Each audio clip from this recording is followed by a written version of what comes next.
नमस्कार दोस्तों, study with पवन प्रदीप में आप सब लोगों का स्वागत है। चर्चा की जाएगी कक्षा 8 हमारा अतीत का पाठ नंबर 2। इसके भाग 1 पर हम चर्चा कर चुके हैं। जैसे कि आप लोग देख पा रहे होंगे, व्यापार से साम्राज्य तक की सत्ता स्थापित करना, किस प्रकार से अंग्रेज यहाँ पर एक व्यापारिक कंपनी बन करके आए और साथ ही साथ उन्होंने यहाँ की स्थिति परिस्थिति को देखकर प्लासी के युद्ध में विजय प्राप्त की 1757 में, और नवाब सिराजुद्दौला को हार का सामना करना पड़ा। और साथ ही साथ 1764 में बक्सर का युद्ध जीतने के बाद अंग्रेजों का बंगाल पर कब्जा हो गया। इसके बारे में हम चर्चा भाग 1 में कर चुके हैं कि किस प्रकार से अंग्रेज आए और उन्होंने यहाँ पर शुरुआती दिनों में किस प्रकार से अपना व्यापार को आगे बढ़ाया और व्यापारिक फैक्ट्रियाँ खोली, कोठी खोली, और साथ ही साथ उन कोठी को किस प्रकार से किलेबंद किया। और इस प्रकार से अंग्रेजों ने यहाँ पर भारतीय लोगों के बीच अपना शासन स्थापित किया। और आज आगे चर्चा करेंगे कि किस प्रकार से अनेक जो राजा थे भारतीय या नवाब थे, उन्होंने अंग्रेजों से युद्ध किया। ऐसे ही एक सुल्तान थे, टीपू सुल्तान, जिन्हें शेर मैसूर के नाम से जाना जाता है। प्रश्न यहीं से बनेगा कि शेर मैसूर के नाम से किसे जाना जाता है। शेर मैसूर के नाम से टीपू सुल्तान को जाना जाता है। जब कंपनी को अपने राजनीतिक और आर्थिक हितों पर खतरा दिखाई दिया तो कंपनी ने प्रत्यक्ष सैनिक टकराव का रास्ता भी अपनाया। दक्षिण भारतीय राज्य मैसूर के उदाहरण से यह बात समझी जा सकती है। हैदर अली का शासनकाल 1761 से 1782 और उसके विख्यात पुत्र टीपू सुल्तान का शासनकाल 1782 से 1799 जैसे शक्तिशाली शासकों के नेतृत्व में मैसूर काफ़ी ताकतवर हो चुका था। मालाबार तट पर होने वाला व्यापार मैसूर रियासत के नियंत्रण में था। मालाबार तट केरल के तट पर आप लोगों को मालाबार तट के नाम से जाना जाता है। यह मैसूर के सुल्तान टीपू और हैदर अली के कब्जे में था और यहाँ से कंपनी काली मिर्च, इलायची खरीदती थी। और 1750 में टीपू सुल्तान ने अपनी रियासत में पड़ने वाले बंदरगाहों से चंदन की लकड़ी, काली मिर्च और इलायची के निर्यात को रोक दिया। सुल्तान ने स्थानीय सौदागरों को भी कंपनी के साथ कारोबार करने से रोक दिया था। टीपू सुल्तान ने भारत में रहने वाले फ्रांसीसी व्यापारियों से घनिष्ठ संबंध विकसित किए और उनकी मदद से अपने सेना को आधुनिकीकरण किया। टीपू ने क्या किया, जो फ्रांसीसी कंपनी थी और उनके साथ अपने संबंध स्थापित किए और अपनी सेना को अंग्रेजों की सेना की तरह आधुनिकीकरण किया। अपनी सेना का आप देख पा रहे होंगे, टीपू सुल्तान का चित्र यहाँ पर दिया गया है। ये चर्चा हमारी शिक्षा सत्र 2022-23 में है। टीपू सुल्तान के बेटे को बंधक के रूप में कार्नवालिस के सामने लाया जा रहा है और डेनियल आल्म द्वारा यह चित्र बनाया गया है। 1793 में कंपनी की फौजों को हैदर अली और टीपू सुल्तान के कई बार हराया था, लेकिन 1792 में मराठों और हैदराबाद के निजाम और कंपनी की संयुक्त फौजों के हमले से टीपू सुल्तान को अंग्रेजों से संधि करनी पड़ी थी। और इस संधि के तहत उसके 2 बेटे अंग्रेजों के पास बंधक के रूप में रखे गए और ब्रिटिश चित्रकारों को ऐसे दृश्यों की तस्वीर बनाने में मज़ा आता था जिसमें अंग्रेजों की सत्ता विजय दिखाई देती है। निश्चित तौर पर अंग्रेज यहाँ पर जहाँ पर विजय हो रही है उसको दिखा रहे हैं। बिल्कुल टीपू सुल्तान के छोटे छोटे बच्चों को बंधक के रूप में इन्होंने रख लिया है और किस प्रकार से यहाँ पर टीपू सुल्तान को हराने में मराठाओं और निजाम ने यहाँ पर हैदराबाद के निजाम ने भी यहाँ पर अंग्रेज़ों का साथ दिया था। समझ नहीं पाए थे कि भारतीय अंग्रेज किस तरीके से हमारे देश पर अपना कब्जा कर रहे हैं। और टीपू के बारे में आगे चर्चा करते हैं। सुल्तान के इन कदमों में से अंग्रेज आग बबूला हो गए। उन्होंने हैदर अली और टीपू सुल्तान को महत्वाकांक्षी, घमंडी और खतरनाक दिखाई देते थे। जैसे ही टीपू सुल्तान ने क्या किया कि मालाबार तट से इलायची है और चंदन की लकड़ी है, साथ ही साथ काली मिर्च का निर्यात रोका, तो वो अंग्रेज इस कदम से क्या हो गए, आग बबूला हो गए और उनको लगा कि ये सुल्तान क्या है, बहुत खतरनाक है और साथ ही साथ ऐसे राजाओं को नियंत्रित करना और कुचलना जरूरी है, ये अंग्रेज समझने लगे। फलस्वरूप मैसूर के साथ अंग्रेजों ने 4 बार युद्ध के प्रश्न पूछे जाते हैं कि आंग्ल मैसूर युद्ध कब हुआ। प्रथम आंग्ल मैसूर युद्ध 1767 से 1769 के बीच हुआ, जबकि द्वितीय आंग्ल मैसूर युद्ध 1780 से 1784 के बीच हुआ, जिसमें टीपू सुल्तान 1782 में मारा गया। और साथ ही साथ तीसरा जो आंग्ल मैसूर युद्ध हुआ यह 1790 से 92 के बीच हुआ और अंतिम आंग्ल मैसूर युद्ध 1799 के बीच में हुआ। 1799 ईस्वी में अंतिम या नहीं चौथा आंग्ल मैसूर युद्ध हुआ। आप लोगों को ये 4 के 4 युद्ध याद रखने होंगे।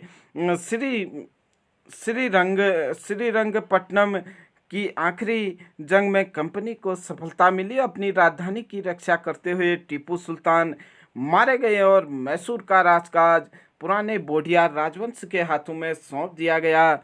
इसके साथ ही मैसूर ने भी सहायक संधि पर हस्ताक्षर कर लिए या मैसूर पर भी सहायक संधि थोप दी गई। सहायक संधि आप जानते हैं कि मतलब सेना वहां पर अंग्रेजों की रहेगी और उस सेना का पूरा खर्चा भारतीय शासक उठाते थे। सहायक संधि के तहत आप देख सकते हैं खिलौना शेर है टीपू का, और यह टीपू के विशालकाय मशीन खिलौना का तस्वीर है। इसमें यह नकली शेर एक यूरोपीय सिपाही को दबाए हुए है। जब इसका हैंडल घुमाया जा रहा था तो नकली शेर दहाड़ता था और सिपाही के भीतर से चीख आवाज़ें आती थी। अब यह खिलौना शेर लंदन में स्थित विक्टोरिया एंड एल्बर्ट म्यूजियम में रखा गया है। 4 मई 1799 को जब अपनी राजधानी श्रीरंगपट्टनम की रक्षा करते हुए टीपू सुल्तान की मृत्यु हो गई तो अंग्रेजों ने इस खिलौना को भी अपने साथ ले लिया या ले गए अंग्रेज। आप देख सकते हैं कि किस प्रकार की सोच रही थी अंग्रेजों के विरुद्ध टीपू सुल्तान की यहाँ पर। और साथ ही साथ आप यहाँ पर देखें टीपू की कहानियाँ, राजाओं की छवि अक्सर जनश्रुतियों से बनती हैं। प्रचलित किस्सों और उसकी ताकत का खूब यशगान किया जाता है। 1782 में मैसूर के राजा बने टीपू सुल्तान के बारे में कहा जाता है कि एक बार उसने फ्रांसीसी दोस्त के साथ जंगल में शिकार खेलने गए थे। वहाँ एक शेर सामने आ गया। उसकी बंदूक ने मौके पर साथ नहीं दिया और कटार भी जमीन पर गिर गई। फिर टीपू ने निहत्थे ही शेर का मुकाबला किया और आखिरकार कटार उठा लिया। अंत में शेर को मार गिराया। इसी के बाद उन्हें शेर मैसूर कहा जाने लगा। उसमें राजसी झंडे पर भी शेर की तस्वीर होती थी। आप लोग याद रखेंगे कि किसे मैसूर का शेर कहा जाता था। ये आगे चर्चा देखते हैं। मराठों से लड़ाइयाँ, अंग्रेजों ने किस तरीके से टीपू सुल्तान के साथ साथ मराठों से भी अनेक युद्ध किए, उसके बारे में हम यहाँ पर जानने का प्रयास करेंगे। कल्पना कीजिए आपको श्रीरंगपट्टनम के युद्ध और टीपू सुल्तान की मौत के बारे में खबर देने वाले 2 पुराने अखबार मिलते हैं। एक अखबार ब्रिटेन का है और एक मैसूर का है। दोनों अखबारों के लिए इन घटनाओं के बारे में एक एक सुर्खी लिखिए। इसके बाद आप देखेंगे मराठों से लड़ाइयाँ, किस तरीके से अंग्रेजों ने मराठों के साथ लड़ाइयाँ लड़ी। 18वीं शताब्दी के आखिर में कंपनी मराठों के ताकत को भी काबू और ख़त्म करने के बारे में सोचने लगी। 1761 में पानीपत की तीसरी लड़ाई में हार के बाद दिल्ली से देश का शासन चलाने का मराठों का सपना चकनाचूर हो गया या चूर-चूर हो गया। जैसे कि आप लोगों ने देखा था पानीपत के 3 युद्ध हुए हैं 1526, जिसमें बाबर की विजय हुई 1556। 1556 में जहाँ पर आप लोगों ने देखा था अकबर की विजय हुई, और 1761 में जो पानीपत का तीसरा युद्ध हुआ था उसमें अहमद शाह अब्दाली ने मराठों के साथ युद्ध किया था, जिसमें मराठा शक्ति यहाँ पर बुरी तरीके से पराजित हुई। और इससे अंग्रेजों को क्या मिला कि एक मौका मिला, जो मराठा साम्राज्य दिल्ली तक या केंद्रीय स्थिति में आ रहा था उसका यह सपना क्या हो गया, चूर चूर हो गया। उन्हें कई राज्यों में बांट दिया गया। इन राज्यों की बागडोर सिंधिया, होलकर, गायकवाड़ और भोसले जैसे अलग अलग राजवंशों के हाथों में थी। ये सारे सरदार पेशवा सर्वोच्च मंत्री के अंतर्गत एक कन कन्फेडरेसी यानी राज्यमंडल के सदस्य थे। पेशवा इस राज्यमंडल का सैनिक और प्रशासकीय प्रमुख होता था, पुणे में रहता था। महादी सिंधिया जो थे वह नाना फडणवीस 18वीं सदी के आखिरी के 2 प्रसिद्ध मराठा योद्धा और राजनीतिज्ञ थे। एक के बाद एक कई युद्धों में कंपनी ने मराठों को घुटने टेकने पर मजबूर किया। पहला युद्ध 1782 में सालाबाई की संधि के साथ खत्म हुआ, जिसमें कोई पक्ष जीत नहीं पाया। प्रश्न पूछा जाता है कि सालाबाई की संधि कब हुई। सालाबाई की संधि 1782 में हुई, जीत नहीं पाया। दूसरा अंग्रेज मराठा युद्ध 1803 से 5 ईस्वी में हुआ, यह कई मोर्चों पर लड़ा गया। प्रश्न पूछा जाएगा कि दूसरा आंग्ल मराठा युद्ध कब लड़ा गया। 1803 से 5 के बीच लड़ा गया। इसका नतीजा यह हुआ कि उड़ीसा और यमुना के उत्तर में स्थित आगरा व दिल्ली सहित कई भूभाग अंग्रेजों के कब्जे में आ गए। अंततः 1817 से 19 के बीच तीसरा आंग्ल मराठा युद्ध लड़ा गया। आप लोगों को याद रखना होगा, पहला आंग्ल मराठा युद्ध 1782 में, दूसरा आंग्ल मराठा युद्ध 1803 से 5 के बीच, और तीसरा आंग्ल मराठा युद्ध 1817 से 1819 के बीच।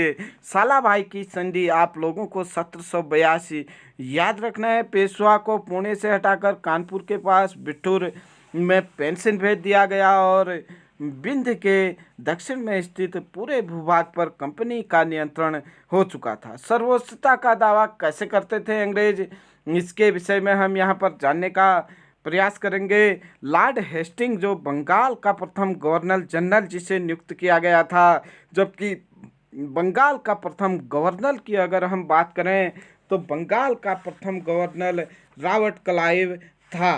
रॉबर्ट क्लाइव बंगाल का प्रथम गवर्नर, जबकि वारेन लॉर्ड हेस्टिंग को बंगाल का प्रथम गवर्नर जनरल घोषित किया गया था। ये हम चर्चा को आगे बढ़ाते हैं कि किस तरीके से अंग्रेजों ने अपने आप को सर्वोच्च घोषित किया यहाँ पर, उसके बारे में हम चर्चा करेंगे।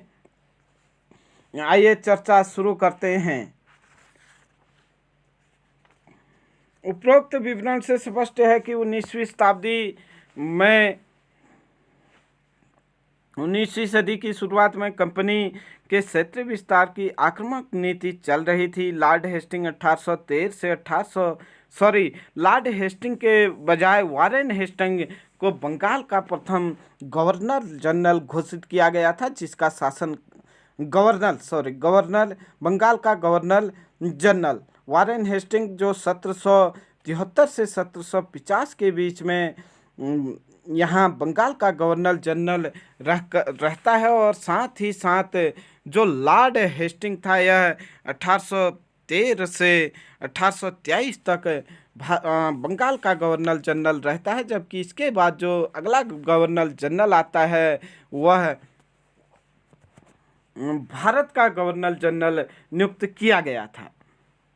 सर्वोच्चता की एक नई नीति शुरू की वारेन लॉर्ड हेस्टिंग ने, और कंपनी का दावा था कि उसकी सत्ता सर्वोच्च इसलिए है वह भारतीय राज्यों के ऊपर है। उसके हितों की रक्षा के लिए वह भारतीय रियासतों का अधिग्रहण करने या उसको अधिग्रहण की धमकी देने का अधिकार अपने पास मानती थी। यह सोच बाद में अंग्रेजों की नीतियों में भी दिखाई देने लगी, लेकिन यह प्रक्रिया आ, बेरोक टोक नहीं चली। उदाहरण के लिए जब अंग्रेजों ने कित्तूर, फिलहाल कर्नाटक में छोटे से राज्य में कब्जा करने का प्रयास किया, तो रानी चेन्नम्मा ने हथियार उठा लिए और अंग्रेजों के खिलाफ आंदोलन छोड़ दिया। प्रश्न पूछा जाता है कि किसने कित्तूर में अंग्रेजों से मुकाबला किया, उस महिला का नाम आप बताइए। रानी चेन्नम्मा। आप लोगों को जरूर याद रखना होगा। और 1824 में उन्हें गिरफ्तार किया गया और 1829 में जेल में ही उनकी मृत्यु हो गई।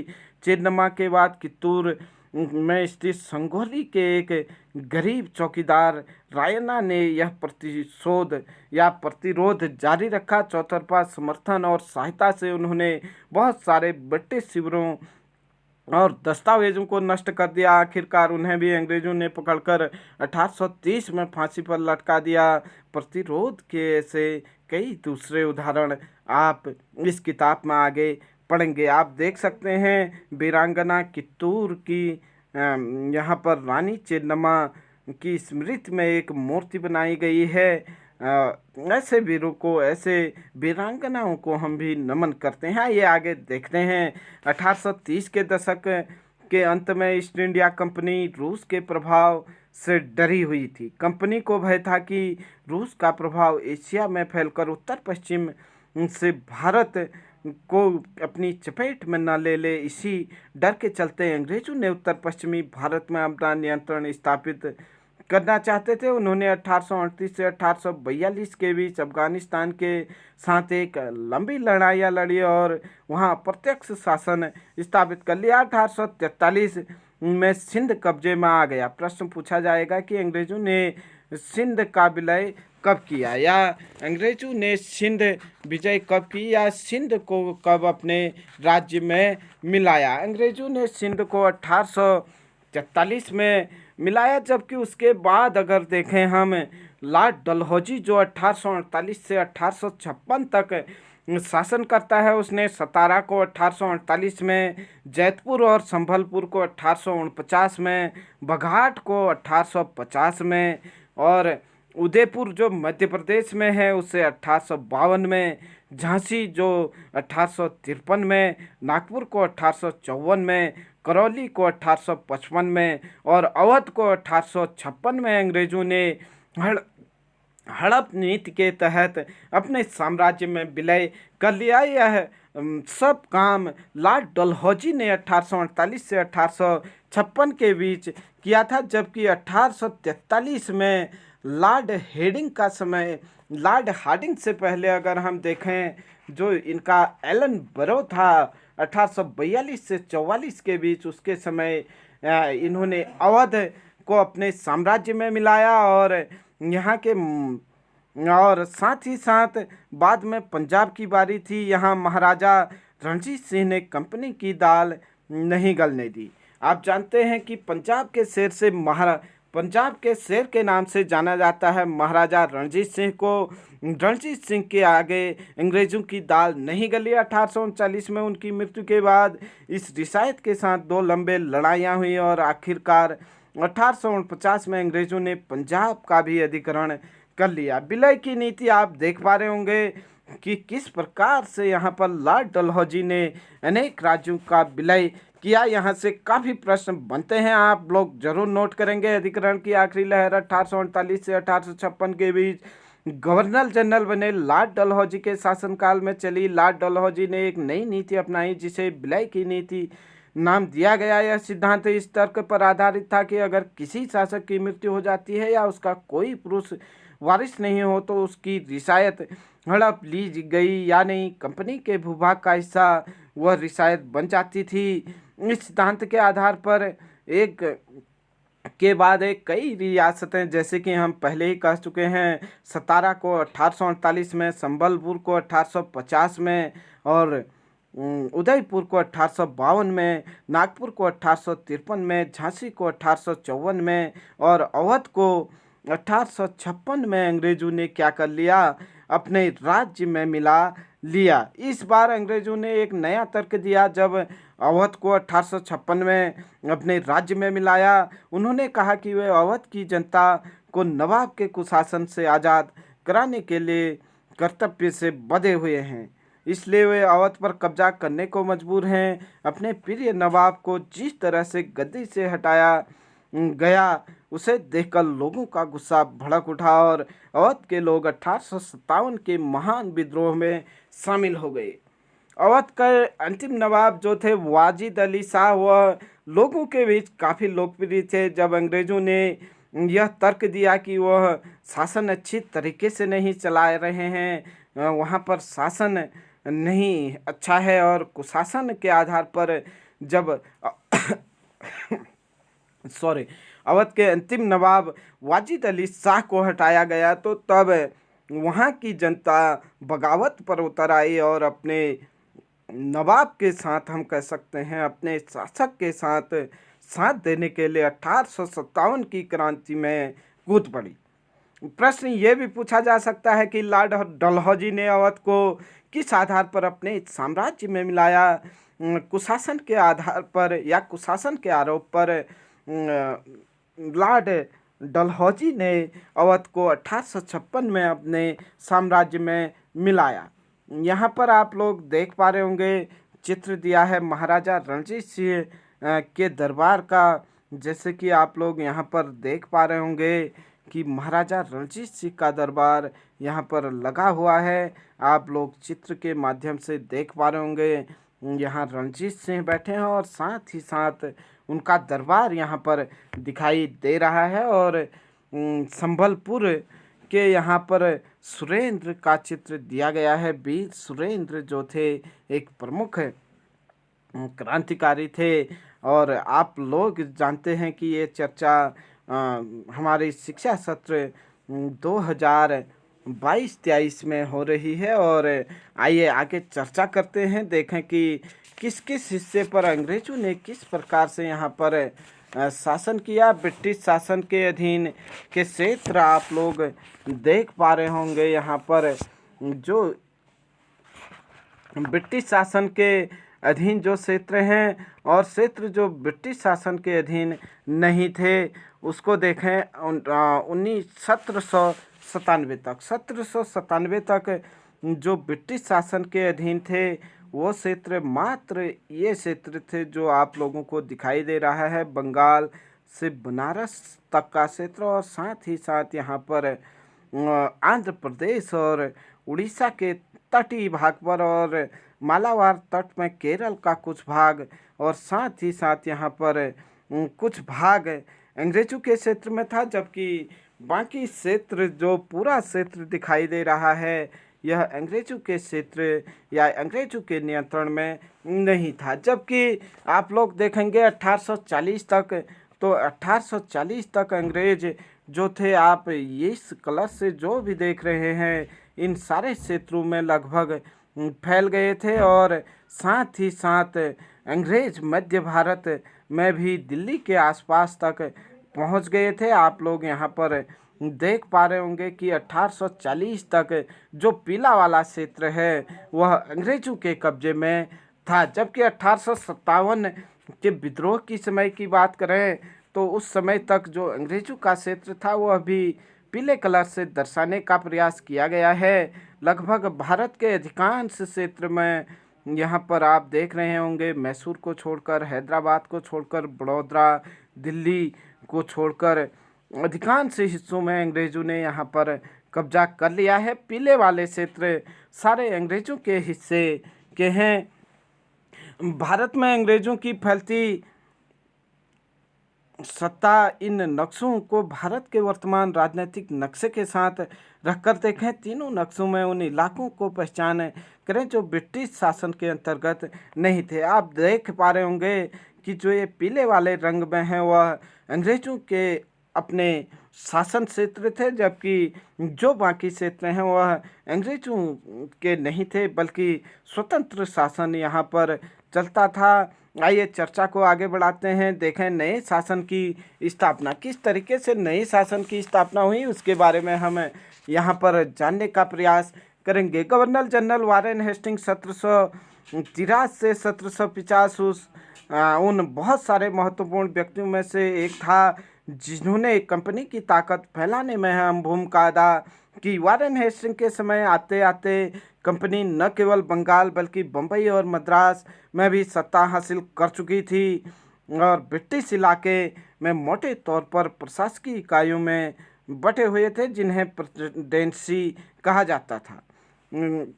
आप लोग याद रखेंगे कि वारेन हेस्टिंग का शासनकाल 1773 से 1750 के बीच बटा हुआ था। उस समय 3 प्रेसिडेंसियां थी, बंगाल, मद्रास और बम्बई।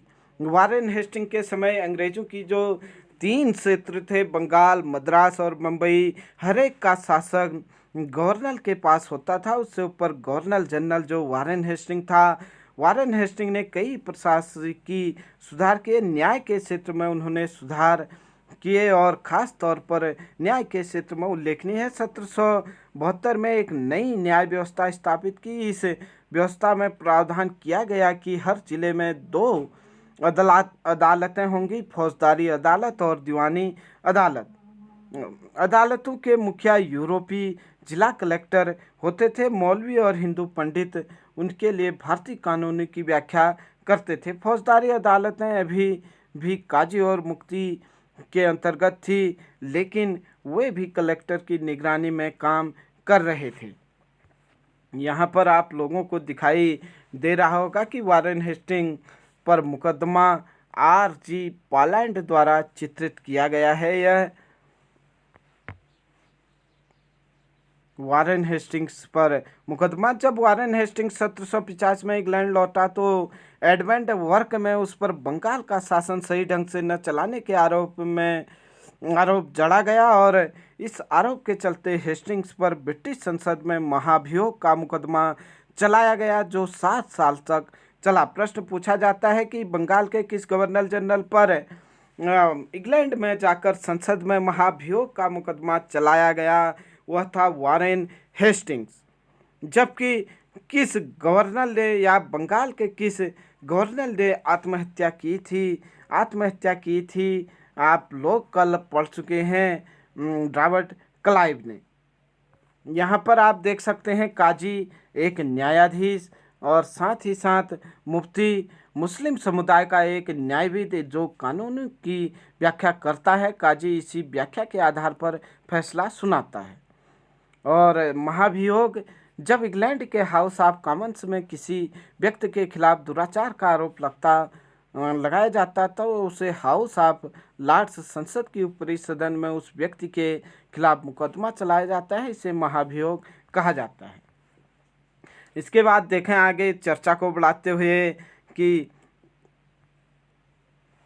एक बड़ी समस्या यह थी कि ब्राह्मण पंडित धर्मशास्त्र की अलग शाखाओं के हिसाब से स्थानीय कानूनों की अलग अलग व्याख्या कर देते थे। जैसे हमने देखा कि जो प्रत्येक डिस्ट्रिक्ट में 2-2 क्या किए गए थे, जिला न्यायालय स्थापित किए गए थे। उनमें जो भी न्याय का कार्य था वह अंग्रेजी कलेक्टर करते थे या नहीं यूरोपीय कलेक्टर करते थे, लेकिन उनको जो राय देते थे वह भारतीय हिंदू पंडित देते थे और मौलवी देते थे। जबकि जो फौजदारी अदालत थी उसमें काजी और मुफ्ती ही क्या किया करते थे, न्याय कार्य किया करते थे। एक बड़ी समस्या यह थी कि यहाँ पर ब्राह्मण धर्मशास्त्र के आधार पर अलग अलग शाखाओं के हिसाब से स्थानीय कानूनों की अलग अलग व्याख्या कर देते थे। इस विभिन्नता को खत्म करने में समरूपता लाने के लिए 1775 में 11 पंडितों को भारतीय कानून का एक संकलन तैयार करने का काम सौंपा गया, जिसे N.B. हालहेड ने इस संकलन को अंग्रेजी में अनुवाद किया। 1778 तक यूरोपीय न्यायाधीशों के लिए एक मुस्लिम कानूनों की भी एक संहिता तैयार कर ली और 1773 के रेगुलेटिंग एक्ट के तहत एक सर्वोच्च न्यायालय की स्थापना की गई।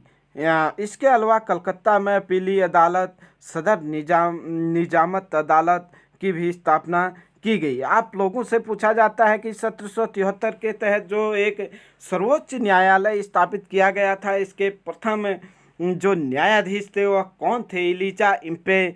जो सर्वोच्च न्यायालय स्थापित किया गया था 1773 के रेगुलेटिंग एक्ट के तहत, उसके जो सर्वोच्च न्यायाधीश थी वह इलीजा इम्पे थे। और भारतीय जिले के कलेक्टर सबसे बड़ा ओहदा होता था, जैसे कि नाम से ही पता चलता है उसका मुख्य काम लगान और कर इकट्ठा करना था। न्यायाधीशों, पुलिस अधिकारियों व दरोगा की सहायता से जिले के कानून व्यवस्था बनाए रखना होता था। उसका कार्य काल कलेक्टर सत्ता और संरक्षण का नया केंद्र बन गया था, जिसने पुराने सत्ता केंद्रों को हाशिए पर ढकेल दिया।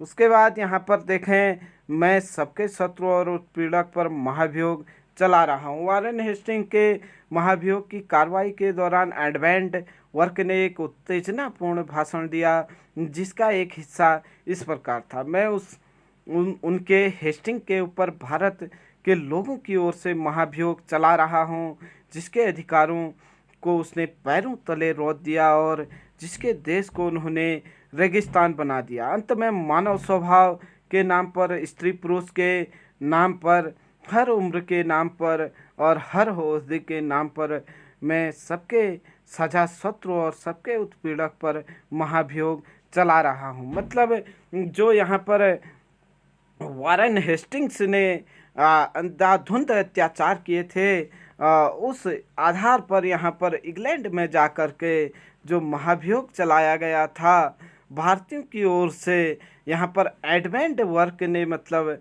इस पर महाभियोग चलाने के लिए अपना पक्ष या अपना तर्क रखा। कंपनी की फौज के बारे में जानते हैं। कंपनी के साथ भारत में शासन और सुधार के नए विचार तो आए, लेकिन उसकी असली सत्ता सैनिक ताकत में थी। मुगल फौज मुख्य रूप से घुड़सवार यानी सवार घोड़े पर चलने वाले प्रशिक्षित और पैदल सेना थी। उन्हें तीरंदाजी और तलवारबाजी का भी प्रशिक्षण दिया जाता था। सेना के सवारों का दबदबा रहता था और मुगल साम्राज्य को एक विशाल पेशेवर प्रशिक्षण वाली पैदल सेना की जरूरत महसूस नहीं होती थी। ग्रामीण इलाकों में सशस्त्र किसानों की भी बड़ी संख्या होती थी। स्थानीय जमींदार मुगलों की जरूरत पड़ने पर पैदल सिपाही मुहैया कराते थे। 18वीं सदी में जब अवध और बनारस जैसी रियासतों में किसानों को भर्ती करके उन्हें पेशेवर सैनिक प्रशिक्षण दिया जाने लगा तो सूरत बदलने लगी। ईस्ट इंडिया कंपनी ने जब अपनी सेना के लिए भर्ती की तो उसने भी यही तरीका अपनाया। अंग्रेज क्या करे, अपनी सेना को सिपाही, या जो भारतीय शब्द सिपाही से ही बना है, आर्मी कहते थे। 1820 के दशक में जैसे जैसे युद्ध तकनीकी बदलने लगी, कंपनी की सेना में घुड़सवार टुकड़ों की ज़रूरत कम होती गई और इसकी वजह यह थी कि ब्रिटिश साम्राज्य बर्मा है, अफगानिस्तान है, मिस्र है में भी लड़ रही थी, जहाँ के सिपाही मस्केट या नहीं तोड़दार बंदूक और मैचलाक से वो क्या थे, लैस थे। कंपनी की सेना के सिपाहियों की बदलती सैनिक अवस्थाओं को ध्यान में रखना पड़ता था और अब उसकी पैदल टुकड़ियाँ ज़्यादा महत्वपूर्ण होती जा रही थी। 19वीं सदी की शुरुआत में अंग्रेज़ों की एक समरूप सैनिक संस्कृति विकसित होने लगी। सिपाहियों को यूरोपीय ढंग से प्रशिक्षित किया जाने लगा, प्रशिक्षण दिया जाने लगा, अभ्यास और अनुशासन सिखाया जाने लगा। अब उनका जीवन पहले से भी ज़्यादा